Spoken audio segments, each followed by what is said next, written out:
Hello and welcome to zoology पाठशाला। आज की इस वीडियो में हम न्यूटैनी के बारे में बात करेंगे। न्यूटैनी क्या होती है और किस में पाई जाती है, किस टाइप की पाई जाती है। ठीक है, डेफिनेशन देख लेते हैं पहले हम। न्यूटैनी फ्रॉम ग्रीक न्यू टेनिंग to stretch is a type of heterochrony in which an organism retain juvenile or larval characteristics even after attaining sexual maturity। वो क्या कह रहे हैं कि जो न्यूटैनी वर्ड है, ठीक है, ये कहाँ से आया? ये एक हमारे ग्रीक वर्ड से आया जिसमें न्यू अगर हम देखें तो उसका मीनिंग है न्यू, और टेनाइन का अगर हम मतलब देखें तो उसका मतलब है स्ट्रेच। ठीक है, ये एक टाइप की कंडीशन होती है जिसमें जो ऑर्गेनिज्म है वो हमारा जुवेनाइल फेज़ में ही रह जाता है। जुवेनाइल फेज़ जो होता है मतलब कि जो रिप्रोडक्टिव फेज़ से पहले वाला फेज़ होता है उसे हम जुवेनाइल फेज़ बोलते हैं। ठीक है, वहाँ पे रह जाता है, या फिर उसका हम लार्वल कैरेक्टरिस्टिक्स भी बोल सकते हैं कि उसमें जो उसका लार्वा था उसमें जो कैरेक्टरिस्टिक्स देखने के लिए मिल रहे थे वो उसकी एडल्ट स्टेज में भी जो है देखने के लिए मिल रहे होते हैं। ठीक है, जब वो सेक्शुअल मैच्योरिटी अटेन कर लेता है तब भी वो जो है देखने के लिए मिल रहे होते हैं। अगर हम सिंपल टर्म्स में देखें तो neoteny is the retention of larval traits in the adult form. क्या कह रहे हैं वो कि जो लार्वल ट्रेट्स हैं, ठीक है, जो लार्वा में उसके कैरेक्टरिस्टिक्स थे वो कैरेक्टरिस्टिक्स उसके एडल्ट फॉर्म में भी रह गए। ठीक है, रिटेंशन हो गया उनका, तो वो चीज़ क्या कहलाएगी? न्यूटैनी कहलाएगी। अब अगर हम टाइप्स देखें, टाइप्स क्या क्या होते हैं न्यूटैनी के? Neoteny can be classified into 3 main types. इसमें 3 टाइप के होते हैं। ठीक है, अब ये किसके बेसिस पे होंगे? Based on cause and mode, कैसे कॉज हो रहे हैं और किस मोड में हो रहे हैं। ठीक है, फर्स्ट है हमारा ऑब्लिगेट या फिर परमानेंट न्यूटैनी। परमानेंट वर्ड से ही समझ में आ रहा है कि परमानेंटली रहेगा। ठीक है, the larval form never transforms into the adult. अब इसमें जो लार्वल फॉर्म होती है ऑर्गेनिज्म की वो एडल्ट में ट्रांसफॉर्म ही नहीं होती कभी भी। ठीक है, yet it becomes sexually mature, लेकिन वो सेक्शुअली मैच्योर हो जाएगा, मतलब कि वो रिप्रोडक्शन का प्रोसेस तो करेगा। ठीक है, वो कर सकता है रिप्रोडक्शन का प्रोसेस, लेकिन अगर हम उसको उसकी फॉर्म को देखेंगे तो वो हमें लार्वल फॉर्म ही नजर आएगी, ना कि एक एडल्ट नजर आएगा। ठीक है, तो ये परमानेंट न्यूटैनी में होगा। ठीक है, कि वो लार्वल फॉर्म में ही रह गया, रिप्रोडक्शन का प्रोसेस भी कर रहा है, सेक्शुअल मैच्योरिटी उसमें आ गई है, लेकिन वो एडल्ट फॉर्म में नहीं कन्वर्ट होगा, नहीं डेवलप होगा। ठीक है, अब इसमें क्या होता है? Metamorphosis is completely suppressed. जो मेटामॉर्फोसिस की प्रोसेस होती है, जो हमारे सेल्स होते हैं उनका डिवीजन होता है, उसमें हमारे जो है ग्रोथ वाली जो प्रोसेस होती है वो प्रोसेस इनमें नहीं हो रही। ठीक है, वो सप्रेस्ड होती है, वो रुकी हुई होती है। Seen in stable cold environments where larval habitat is most suitable for survival. अब ये कहाँ के मतलब एनवायरमेंट में देखने के लिए मिलेगी, कहाँ रहने वाले ऑर्गेनिज्म में देखने के लिए मिलेगी? जो बहुत कोल्ड एनवायरमेंट होगा और स्टेबल एनवायरमेंट होगा, जहाँ का टेम्परेचर वगैरह और कंडीशंस वगैरह इतना फ्लक्चुएट नहीं होते, स्टेबल रहते हैं, ऐसे एनवायरमेंट्स में हमें देखने के लिए मिलेगी, क्योंकि वहाँ पे जो लार्वल स्टेट होती है, ठीक है, जो लार्वा का हैबिटेट होता है वो ज़्यादा उसके सर्वाइवल के लिए सुइटेबल होता है। ठीक है, वो वहाँ पे ईजिली जो है जीवित रह पाएगा। ठीक है, लार्वल फॉर्म में।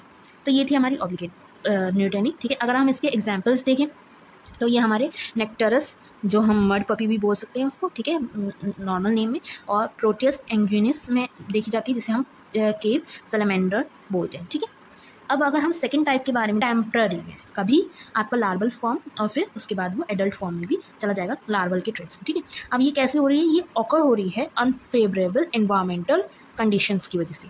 मान लो कोई ऑर्गेनिज्म है, उसका जो इन्वायरमेंट है वो उसके लिए फेवरेबल कंडीशंस नहीं प्रोवाइड कर पा रहा, वो सर्वाइवल के लिए अपने मतलब उसको नहीं पॉसिबल हो पा रहा, तो ऐसी न्यूटैनी जो है हमें देखने के लिए उस ऑर्गेनिज्म में मिल सकती है। ठीक है, अब इसके एग्जांपल्स क्या हो गए? जैसे कि मान लो किसी में आयोडीन डेफिशिएंसी हो गई, या कोई कोल्ड टेम्परेचर वाला इन्वायरमेंट है जो वो नहीं सहन कर सकता, तो उस केस में जो है न्यूटैनी हमें फ्लक्चुएटिव न्यूटैनी जो है वो देखने के लिए मिलेगी। ठीक है, अब इसमें क्या है? The larva can metamorphose into an adult under proper condition. अब अगर इसे प्रॉपर कंडीशन मिली, ठीक है, जो इसके लिए फेवरेबल होंगी, तो ये एक एडल्ट में डेवलप हो सकता है, मेटामॉर्फोज हो सकता है, मेटामॉर्फोसिस कर सकता है। ठीक है, तो इसमें क्या है कि मेटामॉर्फोसिस जो है वो डिले होती है, देरी लगती है उसमें। ठीक है, उसकी फेवरेबल कंडीशंस जब आएंगी तभी वो एडल्ट में चेंज होगा, लेकिन एब्सेंट नहीं होती। ये नहीं है कि वो बिल्कुल ही ना। ठीक है, जब उसको फेवरेबल कंडीशंस होंगी वो तभी एडल्ट में जो है डेवलप होगा। अब अगर हम इसके एग्जांपल्स देखें, इसके एग्जांपल्स में हमारा है एम्बिस्टोमा टिग्रिनम, जो टाइगर सैलमेंडर होता है। ठीक है, ये क्या करता है? ये लार्वल फॉर्म में ही रहेगा, जिसको हम एक्सोलॉटल कहते हैं, एक्सोलॉटल, जो कि हमारे वाटर में रहेगा। ठीक है, लेकिन फिर मेटामॉर्फोसिस जब इसमें होगी तो ये कब होगी? जब ये एक्सपोज होगा थायरॉक्सिन से या फिर ड्राई लैंड से। ठीक है, वाटर से जब ये ड्राई लैंड पे या फिर इसमें थायरॉक्सिन का जब एक्सपोज होगा तब ये जा करके हमारे एडल्ट फॉर्म में चेंज हो जाता है। ठीक है, अगर हम थर्ड टाइप की देखें न्यूटैनी, तो इसमें हमारा इनकम्प्लीट मेटामॉर्फोसिस होता है। इनकम्प्लीट मतलब कि पूरी तरीके से वो एडल्ट में नहीं डेवलप होता है, ठीक है। Some larval traits are retained in the adult, मतलब कि जो लार्वल ट्रेट्स हैं, ठीक है, वो हमारे एडल्ट में रह जाएंगी, ठीक है। While other adult features develop, लेकिन जो अदर एडल्ट फीचर्स हैं जैसे कि हमारा सेक्शुअल मेच्योरिटी वगैरह हो गई, वो हमारे डेवलप हो जाएंगे प्रॉपर्ली, ठीक है। Intermediate condition between larva and adult, अब इसमें ना तो ये पूरी तरह से लार्वल स्टेज में है और ना ही पूरी तरह से हमारे एडल्ट स्टेज में है, तो इसमें ये बीच की एक कंडीशन हो जाती है जिसमें हमारे लार्वल कैरेक्टरिस्टिक्स भी दिख रहे हैं और एडल्ट की कैरेक्टरिस्टिक्स भी हमें प्रॉपर्ली नजर आ रही हैं, ठीक है। ये हमारी पार्शियल न्यूटेनी होती है, ठीक है। अगर इसके एग्जांपल्स देखें तो some frog showing retention of gill slits and lateral line system. अब कुछ फ्रॉग्स ऐसे होते हैं जिसमें हमारा गिल स्लिट्स तो रह जाते हैं जो उनके टेडपोल्स में होते हैं, ठीक है, और साथ साथ में उनका लेटरल लाइन सिस्टम भी प्रेजेंट रहता है, ठीक है। तो ये हमारा पार्शियल न्यूटेनी में होगा। अगर हम देखें कि हो कैसे रहा है, मैकेनिज्म क्या है इस न्यूटेनी का होने का, ठीक है। ये क्या होती है, controlled by hormonal imbalance, hormonal imbalance की वजह से होती है, कंट्रोल होती है उससे, ठीक है। अगर मान लो थायरॉक्सिन की डेफिशिएंसी है तो ज़्यादातर केसेस में न्यूटेनी होने के चांसेस हाई है, ठीक है। The thyroid gland plays a crucial role in initiating metamorphosis in amphibians. अब क्या है, एम्फीबियंस में जो थायरॉयड ग्लैंड होता है, ठीक है, वो एक क्रूशियल रोल प्ले करता है मेटामॉर्फोसिस इनिशिएट करने का, ठीक है। अगर मान लो थायरॉयड ग्लैंड जो है थायरॉक्सिन का प्रोडक्शन कर रहा है, अब थायरॉक्सिन की अगर डेफिशिएंसी हो जाए तो हार्मोनल इम्बैलेंस होने की वजह से हमारी न्यूटेनी कॉज हो सकती है, ठीक है। Environmental factors like low temperature, iodine deficiency और water availability also affect neotenic development. वो क्या कह रहे हैं कि अगर इन्वायरमेंटल फैक्टर्स हैं जिसके हमारा लो टेम्परेचर हो गया या फिर आयोडीन की डेफिशिएंसी हो गई या फिर मान लो वाटर की अवेलेबिलिटी में कुछ फ़र्क आया, तो जो न्यूटेनिक डेवलपमेंट है, ठीक है, ऑब्लिगेट, टेम्पररी या फिर मान लो पार्शियल न्यूटेनिक, इस टाइप का डेवलपमेंट जो है ऑर्गेनिज्म में हो सकता है। एग्जाम्पल्स दे रखे हैं कुछ हमारे न्यूटेनी के ऑर्गेनिज्म। अगर हम देखें एक्सोलोटल जो हमारा एक टाइगर का था, ठीक है, ये इसमें न्यूटेनी क्या है, टेम्पररी न्यूटेनी, ठीक है। अब अगर हम रिमार्क देखें तो इसमें लार्वा जो है वो सेक्सुअली मैच्योर बन जाता है लेकिन उसमें एडल्ट स्टेज जो है नहीं आती, ठीक है, एडल्ट फीचर्स जो है नहीं आती। अब नेक्टरस की अगर हम देखें तो इसमें ऑब्लिगेट न्यूटेनी देखने के लिए मिलती है, इसमें हमारी मेटामॉर्फोसिस होता ही नहीं है, ठीक है। जो हमारी ऑर्गेनिज्म है उसमें मेटामॉर्फोसिस का प्रोसेस ही नहीं होगा, वो ऐसे ही रहेगा, ठीक है। अगर हम और देखें तो हमारा प्रोटियस जो हमारा केव सैलेमेंडर था उसमें भी हमारी ऑब्लिगेट न्यूटेनी देखने के लिए मिल रही थी, ठीक है। इसमें हमारे परमानेंट लार्वल ट्रेट्स जो हैं रह जाते हैं, ठीक है, लार्वा के जो कैरेक्टरिस्टिक्स होंगे वही उसकी रह जाएंगी। अगर हम एम्फीबियन टेडपोल्स की बात करें, ठीक है, उसमें स्ट्रेस की वजह से कुछ इंसल्टिव या फिर हमारी टेम्पररी न्यूटेनी होती है, इसमें जो है मेटामॉर्फोसिस जो है डिले हो जाता है, जब उसे फेवरेबल कंडीशंस मिलेंगी तभी वो न्यूटेनिक डेवलपमेंट जो है मतलब एडल्ट फॉर्म में जो है डेवलप होगा, ठीक है। मे फ्लाइज वगैरह में अगर हम देखें तो उसमें पार्शियल न्यूटेनी देखने के लिए मिलती है, जो है एडल्ट में जो है थोड़ी बहुत हमारी लार्वल कैरेक्टरिस्टिक्स जो हैं वो रह जाते हैं।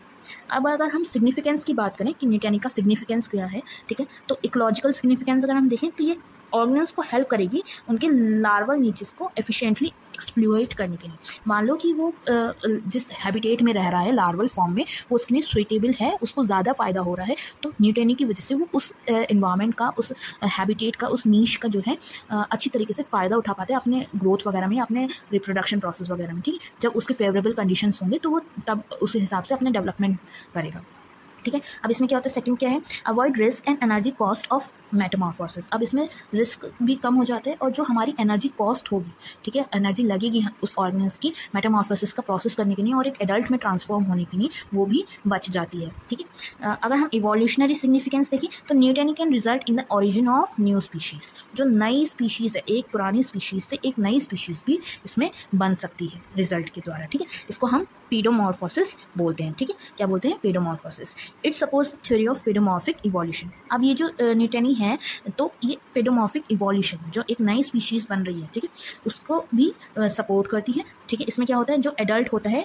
मॉडर्न स्पीशीज़ का, वो लार्वल फॉर्म, कुछ एंसेस्टर्स जो हैं उसके लार्वल फॉर्म्स को रिप्रेजेंट करेगा, ठीक है। जो मान लो नई स्पीशीज़ बनी हमारी, ठीक है, वो जिस स्पीशीज़ से बनी है, ठीक है, वो उसके एंसेस्टर्स होंगे तो उसकी लार्वल कैरेक्टरिस्टिक्स को वो शो करेगा, ठीक है। Believe to play a role in the evolution of vertebrates including humans. अब इसका ये भी माना जाता है कि इस की वजह से ही जो वर्टिब्रेट्स हैं उनका इवोल्यूशन हुआ है, वो बनी है, ठीक है, वो नई स्पीशीज़ जो है वो क्रिएट हुई है, उसमें हमारे ह्यूमंस को भी माना जाता है कि वो न्यूटेनी का ही रिजल्ट है, ठीक है। अब गायस्टेंग्स थ्योरी क्या कहती है, ये प्रपोज करती है जो वर्टिब्रेट्स हैं वो हमारे ट्यूनिकेट लार्वा, जो एक टेडपोल लाइक लार्वा होता है, उससे न्यूटेनी की वजह से, उसमें न्यूटेनी होने की वजह से ही जो है फॉर्म हुई, ठीक है।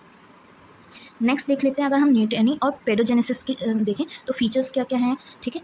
अगर हम मैच्योरिटी की बात करें तो न्यूटेनी में जो होता है वो larval form retains juvenile traits but become sexually matures. जो न्यूटेनी में होता है तो मैच्योरिटी तो आ जाती है उसमें सेक्शुअली, लेकिन वो लार्वल फॉर्म जो है उसमें कुछ कुछ कैरेक्टरिस्टिक्स रह जाते हैं। अगर हम पेडोजेनेसिस की बात करें तो उसमें क्या होता है, early sexual maturity occurs in larval stage. जो लार्वल स्टेज है उसमें पहले ही सेक्शुअल मैच्योरिटी आ जाएगी, ठीक है, बहुत अर्ली स्टेज में ही सेक्शुअल मैच्योरिटी आ जाएगी। अगर हम इसके एग्जांपल्स देखें तो न्यूटेनी में एक्सोलोटल हमारा लार्वा जो था, ठीक है, और पेडोजेनेसिस में हमारे जो इंसेक्ट्स होते हैं गॉल मिजेस उनमें हमें देखने के लिए मिलती है। अगर हम फोकस देखें न्यूटेनी का क्या है, इसमें सोमैटिक डेवलपमेंट जो है, ठीक है, जो हमारे सोमैटिक सेल्स होते हैं, ग्रोथ सेल्स जो होते हैं उनका डेवलपमेंट जो है डिले हो जाता है। पेडोजेनेसिस में रिप्रोडक्टिव का सेल्स का डेवलपमेंट जो है वो जल्दी होता है, ज़्यादा मतलब पहले हो जाता है हमारे लार्वास में, ठीक है। अगर हम देखें इस पूरे टॉपिक में क्या क्या हमारा कंक्लूजन था, तो ये था कि neoteny is the heterochronic process of somatic delay. इसमें जो सोमैटिक सेल्स हैं उनका डिवीजन कह लो या डेवलपमेंट कह लो वो डिले हो जाता है, leading to the retention of larval traits in the adult stage. जो लार्वल कैरेक्टरिस्टिक्स हैं इसी वजह से वो एडल्ट स्टेज में भी हमारे देखने के लिए मिल जाते हैं, ठीक है। अब ये फैकल्टिव भी हो सकती है और ऑब्लिगेट भी हो सकती है या फिर पार्शियल भी हो सकती है, ठीक है। और ये एक इंपॉर्टेंट रोल प्ले करती है एडेप्टेशन में, सर्वाइवल में और इवोल्यूशन के प्रोसेस में। तो यही था हमारा आज का टॉपिक न्यूटेनी। ये आपके बीएससी और एमएससी लेवल दोनों पे ही आपको इंपॉर्टेंट है और इसके ऊपर शॉर्ट में आपका क्वेश्चन आता है। और ऐसे ही काफ़ी सारे टॉपिक्स मैं आपको कवर कराती रहूँगी, तो उसके लिए please like share and subscribe my channel. Bye bye.